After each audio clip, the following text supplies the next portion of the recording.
আজ থেকে 20 বছর আগে আফগানে যখন নেটো আমেরিকা বোমা বর্ষণ শুরু করে, এক এক বোমা এতটা পাওয়ারফুল ছিল, এক এক পাহাড়কে নিচ থেকে উপড়ে ফেলতো। গোটা দুনিয়া মনে করেছে আফগান খতম, আফগান শেষ। আবার যখন 20 বছর পরে আফগানি স্বাধীনতাকামী তালেবানরা আবার রুখে দাঁড়িয়েছে, আমেরিকা নেটো লুঙ্গি গামছা নিয়ে পালাবার সুযোগ পায় না। হিম্মত রাখো, হিম্মত রাখো, সাহস রাখো। ইসলাম বিজয়ের ধর্ম। আল্লাহর কসম, ইসলাম মানবে সে বিজয়ী হবে। আমার মুখের কথা নয়, বাস্তবতা। 1500 বছরের ইতিহাস। এক মুহাম্মদ আরবি দ্বীনের দাওয়াতি মিশন চালু করেছেন, 3 বছর প্রকাশ্যে দাওয়াত দিতে পারে নাই।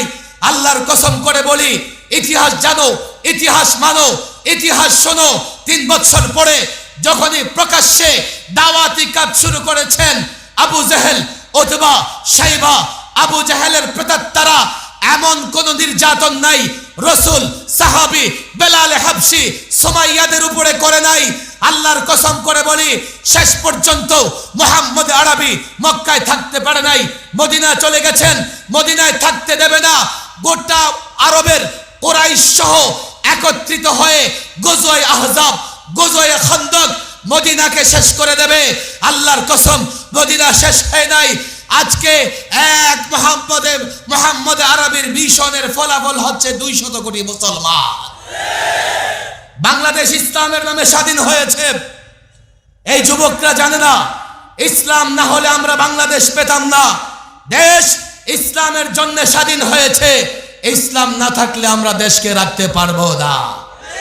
আমি মুসলিম যুবকদের বলবো, কোন দলীয় বক্তৃতা নয়, আমি সকল মুসলিম যুবকদের বলবো, কে বলেছে ইসলাম মেনে রাজত্ব করা যায় না? ইতিহাস পড়ো। ওই ইতিহাস আমার ব্যক্তিগত ইতিহাস নয়। তুমি তোমার পূর্বপুরুষ মুসলিম শাসকদের ইতিহাস পড়ো। ইতিহাসের পাতা তো উল্টাও, দেখো তোমার পূর্বপুরুষরা কেমন ছিল। ইসলাম মেনে, কোরআন মেনে, আল্লাহর নবীর সুন্নাহ দিয়ে কম পক্ষে 1000 বছর মুসলিমরা গোটা দুনিয়া শাসন করেছে। আজকে স্পেন সভ্যতা বলো, আমার এখানে অনেক ইউরোপিয়ান লোকজন আছে, বাঙালি, ইউরোপে থাকে, লন্ডনে, কানাডায় থাকে, স্পেনে থাকে, ইতালি থাকে। স্পেন সভ্যতা বলো, মুসলমানদের হাতে তৈরি। 782 বছর স্পেন শাসন করেছে মুসলিম যুবকরা। জানে আমাদের মুসলমানেরা, ভারতবর্ষ শুধুমাত্র একটা বংশ, মোগল মুসলিমরা কম পক্ষে 400 বছর গোটা ভারত শাসন করেছে। তুমি জানো, যতদিন তোমার পূর্বপুরুষ মুসলিম যুবকরা গোটা পৃথিবী শাসন করেছে, এই পৃথিবীতে জুলুম, অনাচার, অত্যাচার, নির্যাতন ছিল না। ইতিহাসই তোমাদের কাছে নাই।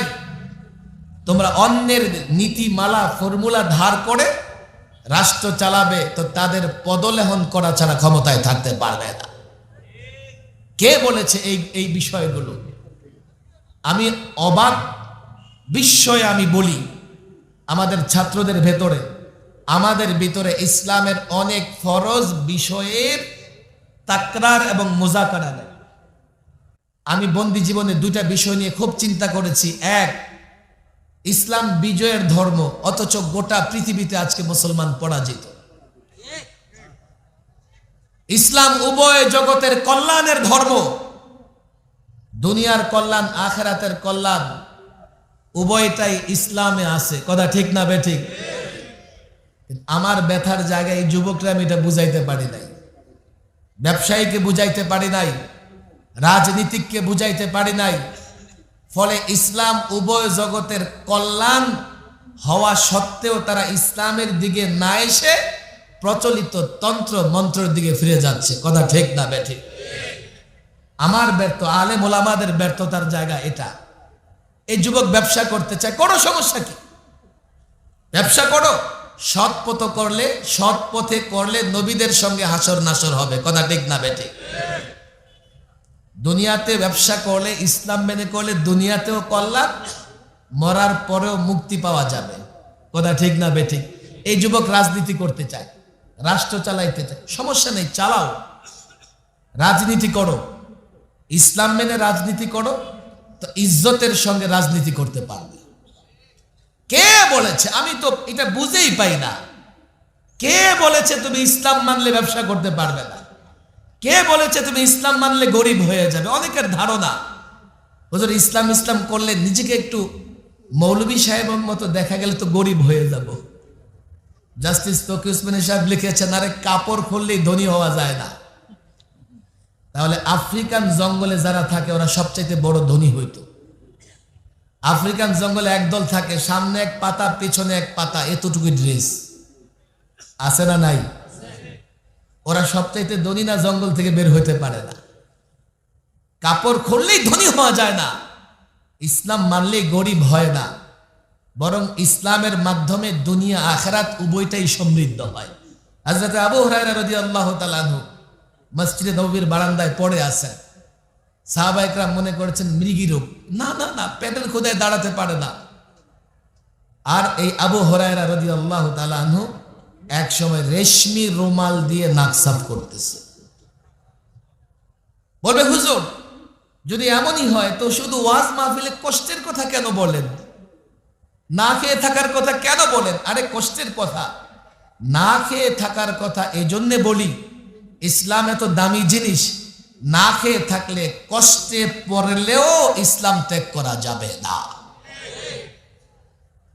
কে বলেছে ইসলাম মানলে তুমি রাজনীতি করতে পারবে না? আমি তো বলি ইসলাম মেনে যদি রাজনীতি করো তো দুনিয়াতে ইজ্জতের সঙ্গে রাজনীতি করতে পারবে, পরকালেও মুক্তি পেয়ে যাবে, এবং আরশে আজিমের নিচে হাসরের ভয়াবহ ময়দানে আল্লাহ তাবারক ওয়া তাআলার আরশে আজিমের নিচে তুমি স্থান পেয়ে যাবে। আর পশ্চিমা তন্ত্র মন্ত্র মেনে রাজনীতি করো, তুমি যখন তাদের তন্ত্র মন্ত্র ফর্মুলা কৃষ্টি কালচার এগুলা মেনে রাজনীতি করো তো প্রত্যক্ষ পরোক্ষভাবে তুমি তাদের গোলামে পরিণত হও। ফলে তাদের ইশারা ছাড়া ক্ষমতায় থাকতেও পারো না, ক্ষমতায় যাইতেও পারো না। আমি মুসলিম যুবকদের বলবো, কোন দলীয় বক্তৃতা নয়, আমি সকল মুসলিম যুবকদের বলবো, কে বলেছে ইসলাম মেনে রাজত্ব করা যায় না? ইতিহাস পড়ো। ওই ইতিহাস আমার ব্যক্তিগত ইতিহাস নয়, তুমি তোমার পূর্বপুরুষ মুসলিম শাসকদের ইতিহাস পড়ো।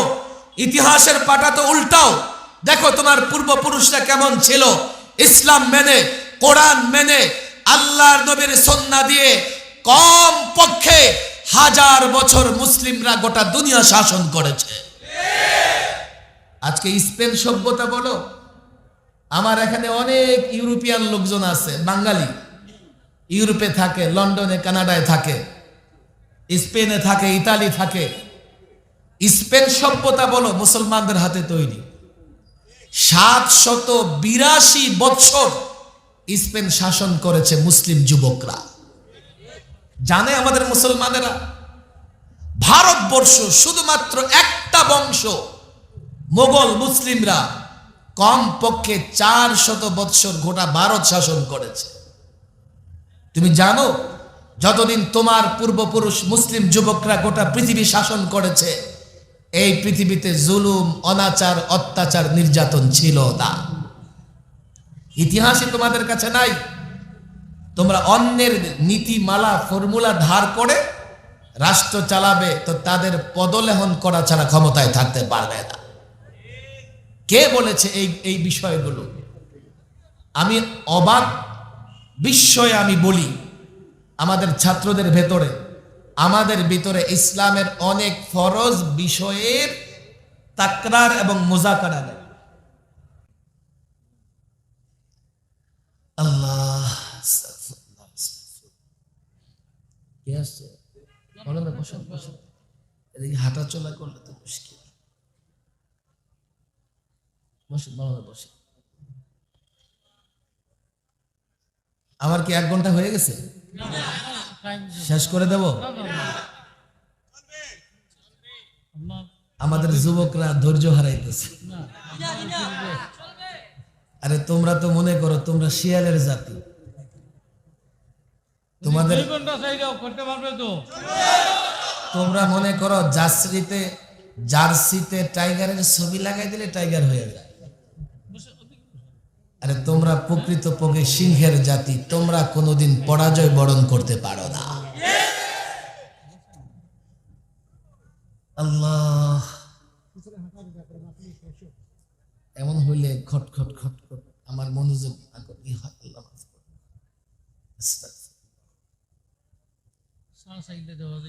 কিচ্ছু লাগবে না। আমি চাই যে এখানে কোনো পিছনে আওয়াজ না হোক। আমি কিছু জরুরি কথা বলি, যার জন্য আমি ভিন্ন দিকে মনোযোগ দিলে আমার কথা ছুটে যায়। যুবকরা ভালো করে শোনো, ইসলামের একটা পূর্ণাঙ্গ রূপরেখা আমাদের সামনে নাই। ছাত্রদের বলি এটা সবক হিসেবে নিতে পারো। আমাদের ফুকাহায়ে কেরাম, ওলামায়ে কেরাম ইসলামের একটা পূর্ণাঙ্গ রূপরেখা চার্ট আমাদের সামনে রেখে গেছে। আমি নিজেও মোতালা করেছি। লালবাগের দারুল ইফতায় অন্তত 20 বছর ছাত্রদের সামনে পেশ করার চেষ্টা করেছি। এখন আমি আর কোনো দারুল ইফতায় বা মাদ্রাসায় না, আমি যেখানেই যাই আমি ওলামাদের সামনে মুযাকারা, তাকরার হিসেবে বিষয়গুলো রাখতে চাই। অনেক ছাত্র এখানে আছে, আমার দিকে তাকাও, হাতের 5টা আঙ্গুলের দিকে তাকাও। ইসলামের সমস্ত বিষয়গুলো 5 ভাগে বিভক্ত। কয় ভাগে? বলো কয় ভাগে? 1 আকায়েদ বা এতেকাদাত, 2 ইবাদাত, 3 মুআমালাত, 4 উকুবাত, 5 আদাব। আচ্ছা আমাকে বলো, এক ব্যক্তির মাথায় আঘাত, হাতে আঘাত, দেহে আঘাত, আবার পায়েও আঘাত, তুমি যদি এই লোকটার পায়ে ব্যান্ডেজ করে ছেড়ে দাও, এই লোকটা সুস্থ হবে না অসুস্থ থাকবে? এই যুবকরা বলো, এই লোকটা সুস্থ হবে না অসুস্থ থাকবে? আরে সুস্থ হবে না অসুস্থ থাকবে? আজকে বলে ইসলাম শান্তির ধর্ম, বিজয়ের ধর্ম। আমরা না শান্তিতে আসি না আমরা বিজয়ী হইছি। আরে কেমনে বিজয়ী হইবা? কেমনে শান্তিতে থাকবা?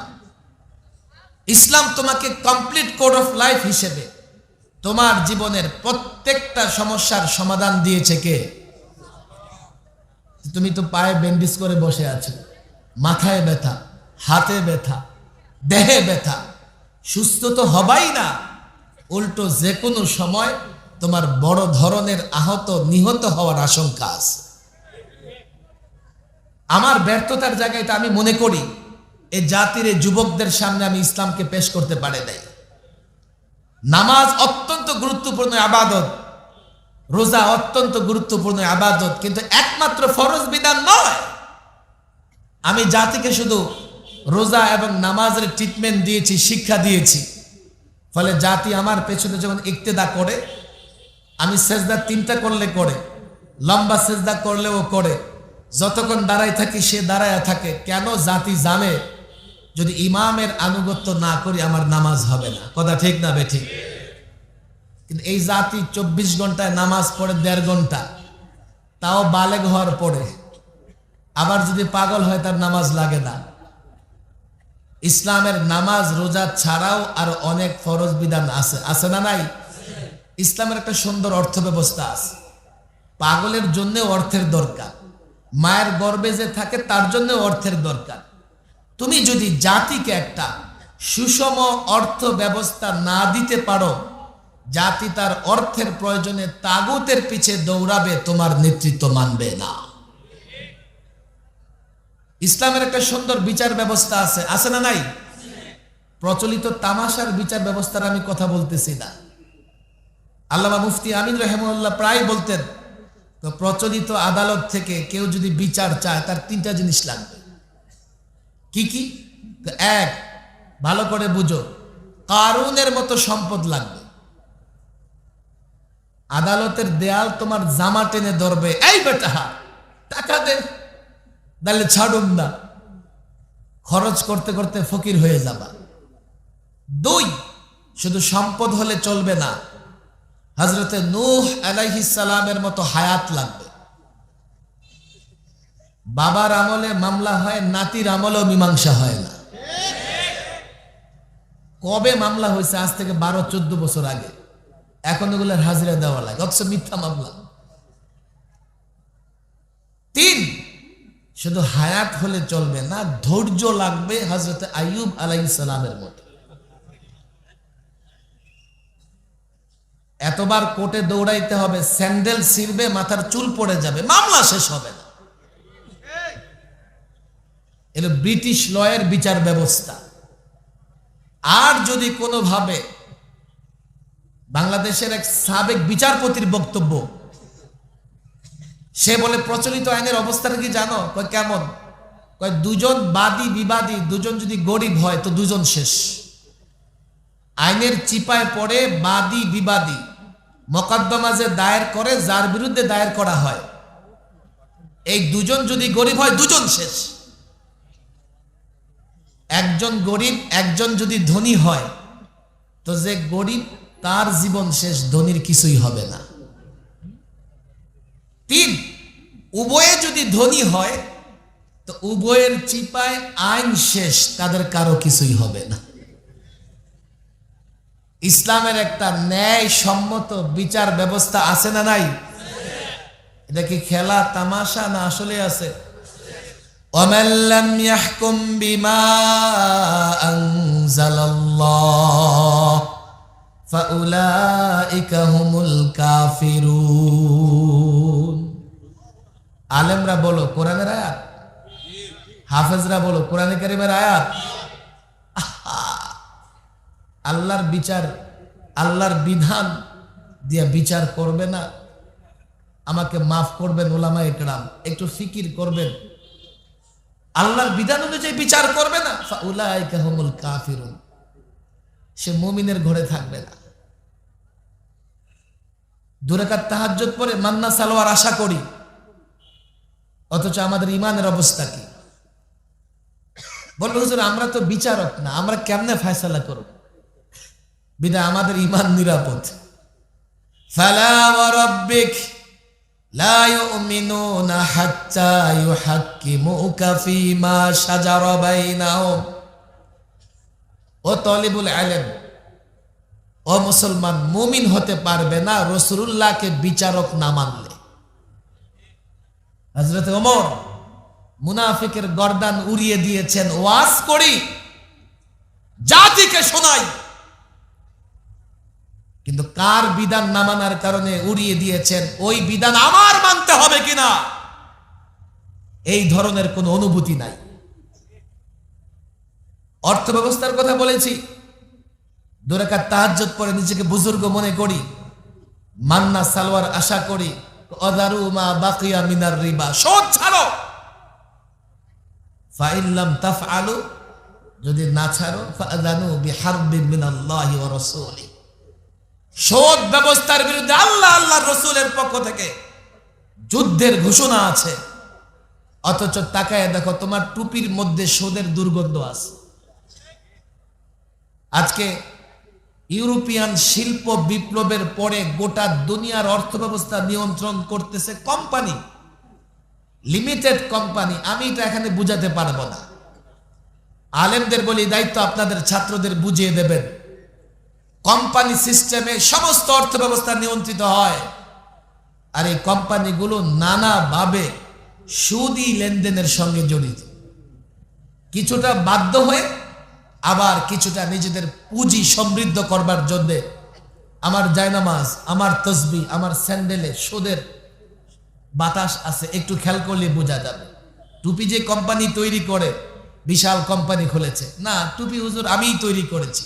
সুতা যে আমদানি করেছে, না হুজুর সুতাও আমি আমদানি করেছি। কাপড় যে বুনেছে, কি করে এই জাতির উপর আল্লাহর রহম, আল্লাহর কল্যাণ আসবে। এতেকাদের কথা বলছি আমি, আজকে বিস্তারিত কথা বলবো না। কয়টা বিষয়ের কথা বলছি? সবাই বলো, ছাত্র বলো, কয়টা? একই আকায়েদ, একই, সবাই বলে একই, আরো জোরে একই। 2 ইবাদত। আকায়েদ কি জিনিস? আমিনু বিল্লাহি ওয়া মালাইকাতিহি ওয়া কুতুবিহি ওয়া রাসূলিহি ওয়াল ইয়াউমিল আখির, এটা হলো আকায়েদ। মৌলিক আকায়েদের 5টা বিষয়। 2 ইবাদত। ইবাদত কি জিনিস? নামাজ, রোজা, হজ, যাকাত, জিহাদ। ইবাদতের মৌলিক বিষয় কয়টা? বলো কয়টা? এরপরে 3 নাম্বার মুআমালাত। মুআমালাত তো 5 প্রকার। মুআমালাতের প্রথম প্রকারই লেনদেন, ক্রয় বিক্রয়, এগুলো যেগুলো সম্পর্কে আমরা মনে করি ব্যক্তি পর্যায়ে লেনদেন স্বচ্ছ হলেই বাস আমি হালাল খাচ্ছি। না না না না, এই সামগ্রিকভাবে যেখানে যেখানে সুদ আছে, সুদের মূলোৎপাটন না করলে আমি 100% হালাল খেতে পারবো না। কথা ঠিক না বেঠিক? 4 নাম্বার বলছি বিচার ব্যবস্থা। ইসলামের বিচার ব্যবস্থা আছে না নাই? আরে বলো আছে না নাই? 5 নাম্বার বলছি আদাব। আদাবের বিষয়টা আরেকটু কঠিন, আমি সহজ করে বলি। আদাব মানে কি জানো? আখলাক। মানুষের আখলাক 2 প্রকার, আখলাকে হাসানা, আখলাকে সাইয়্যা। আখলাকে হাসানা কি জিনিস? সৎ গুণ কি জিনিস? যেমন তাওয়াক্কুল, সবর, ইখলাস, সিদক, এগুলা সৎ গুণ। তুমি মনে করবা হুজুর এগুলো তো পীর মুরিদি কাজ। না না না, এগুলো প্রত্যেকটা তাওয়াক্কুল। কোরআনে কারীমের পৃষ্ঠায় পৃষ্ঠায় তাওয়াক্কুলের কথা আছে। সবর, নামাজের চাইতে বেশি সবরের আলোচনা আছে। আল্লাহর মহাব্বত, রসুলের মহাব্বত, এগুলো নামাজ রোজার মতোই কোরআন এবং সুন্নাহ দ্বারা প্রমাণিত এবং ফরজ। মানুষের ভিতরগত অভ্যন্তরীণ কিছু বিষয় আছে যেগুলো মদের চাইতেও হারাম। এগুলোকে বলে বদস্বভাব। কি কি বদস্বভাব? যেমন কিবির, তারপরে হাসাদ, গীবত, এগুলো সব বদস্বভাব। সবগুলো কোরআন এবং সুন্নাহ দ্বারা হারাম প্রমাণিত। দেখো, আমি খুব ভালো বক্তৃতা করি, আমার এতেকাদ ভালো, আমি খুব নামাজি, আমি বিচার ব্যবস্থা বুঝি, আমি অর্থ ব্যবস্থা বুঝি, কিন্তু আমার ভেতরে ইখলাস নাই। আমি যদি জাতির নেতৃত্ব দিতে চাই, যে কোনো সময় জাতিকে নিয়ে বুড়িগঙ্গায় ঝাঁপায়া পড়ব, যেহেতু আমার ভেতর ইখলাস নাই। কথা ঠিক না বেঠিক? আমার ভেতর সবর নাই। সব আছে, বক্তৃতা আছে, সব আছে, বন্দী হয়ে গেছি। এখন হায় হায় হায়, একদিনও কি করতে পারবো না, সবর করতে পারবো না। যদি বলি যে কোনো ভাবে আমার ছাড়াই নিয়ে যান, আল্লাহর কসম এমন নেতৃত্ব জাতির মেরুদণ্ড ভেঙে দেন। টোটাল ইসলাম যদি তোমাদের সামনে না থাকে, জাতিকে নেতৃত্ব দিতে পারবে না। টোটাল ইসলাম যদি জাতিকে না বুঝাও, এই জাতির দুনিয়া এবং আখিরাতের কল্যাণ পাবে না। কথা ঠিক না বেঠিক? 2 নম্বর কথা বলছিলাম, ইসলাম বিজয়ের ধর্ম। ইসলাম কিসের ধর্ম? যতদিন ইসলাম থাকে পৃথিবী থাকবে, ইসলাম না থাকলে পৃথিবী থাকবে। আরে ইসলাম না থাকলে পৃথিবী থাকবে? ইসলাম নাই মানে লা ইলাহা ইল্লাল্লাহ বলনে ওয়ালা নাই। লা ইলাহা ইল্লাল্লাহ বলনে ওয়ালা না থাকলে ইসলাম থাকবে না। ইসলাম না থাকলে অনেকেই বলে মুসলিম শেষ, দেখো গাজ্জাকে শেষ করে ফেলবে। অথচ পত্রিকার রিপোর্ট হচ্ছে নেতানিয়াহু ইসরায়েলের প্রধানমন্ত্রী চেষ্টা করতেছে যুদ্ধ বিরোধী ঘোষণা করা। আমি সাহস নিয়ে বলেছিলাম, যদিও ভিতরে আমার ভয় কাজ করতেছিল। গোটা দুনিয়া বলেছে এবার গাজ্জা খতম, এটাই ইসলাম বিজয়ের ধর্ম। আজ থেকে 20 বছর আগে আফগানে যখন নেটো, আমেরিকা বোমা বর্ষণ শুরু করে, এক এক বোমা এতটা পাওয়ারফুল ছিল, এক এক পাহাড়কে নিচ থেকে উপড়ে ফেলতো। গোটা দুনিয়া মনে করেছে আফগান খতম, আফগান শেষ। আবার যখন 20 বছর পরে আফগানি স্বাধীনতাকামী তালেবানরা আবার রুখে দাঁড়িয়েছে, আমেরিকা নেটো লুঙ্গি গামছা নিয়ে পালাবার সুযোগ পায় নাই। হিম্মত রাখো, হিম্মত রাখো, সাহস রাখো। ইসলাম বিজয়ের ধর্ম। আল্লাহর কসম, ইসলাম মানবে সে বিজয়ী হবে। আমার মুখের কথা নয়, বাস্তবতা। 1500 বছরের ইতিহাস। এক মুহাম্মদ আরবি দ্বীনের দাওয়াতি মিশন চালু করেছেন, 3 বছর প্রকাশ্যে দাওয়াত দিতে পারে নাই। আল্লাহর কসম করে বলি, ইতিহাস জানো, ইতিহাস মানো, ইতিহাস শোনো। 3 বছর পরে যখনই প্রকাশ্যে দাওয়াতি কাজ শুরু করেছেন, আবু জেহেল অথবা শাইবা, আবু জেহেলের প্রেতাত্মারা এমন কোন নির্যাতন নাই রসুল, সাহাবী, বেলাল হাবশি, সুমাইয়াদের উপরে করে নাই। আল্লাহর কসম করে বলি, শেষ পর্যন্ত মুহাম্মদ আরবি মক্কায় থাকতে পারে নাই, মদিনা চলে গেছেন, মদিনায় থাকতে দেবে না। গোটা আরবের কুরাইশ সহ একত্রিত হয়ে গজওয়ে আহজাব, গজওয়ে খন্দক মদিনাকে শেষ করে দেবে। আল্লাহর কসম, মদিনা শেষ হয় নাই। আজকে এক মুহাম্মদ আরবির মিশনের ফলাফল হচ্ছে 200 কোটি মুসলমান। বাংলাদেশ ইসলামের নামে স্বাধীন হয়েছে। এই যুবকরা জানে না, ইসলাম না হলে আমরা বাংলাদেশ পেতাম না। দেশ ইসলামের জন্য স্বাধীন হয়েছে।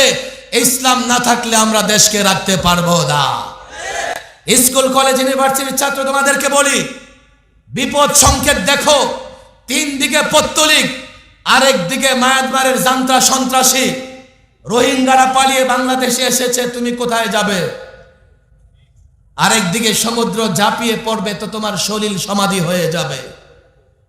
বাংলাদেশকে ভয় পায়, বাংলাদেশকে নিয়ে ষড়যন্ত্র করে, আমেরিকা ষড়যন্ত্র করে, পশ্চিমারা ষড়যন্ত্র করে। কারণ একটাই, ওরা জানে এই দেশটা মুসলমান সংখ্যাগরিষ্ঠের দেশ।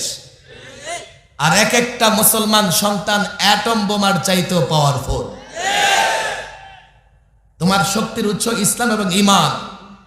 ইসলাম এবং ঈমান যদি ধরে না রাখতে পারো, রোহিঙ্গারা দেশ ছেড়েছে, নিজের মেয়ের, নিজের স্ত্রীর, মায়ের ইজ্জত রক্ষা করতে পারে নাই।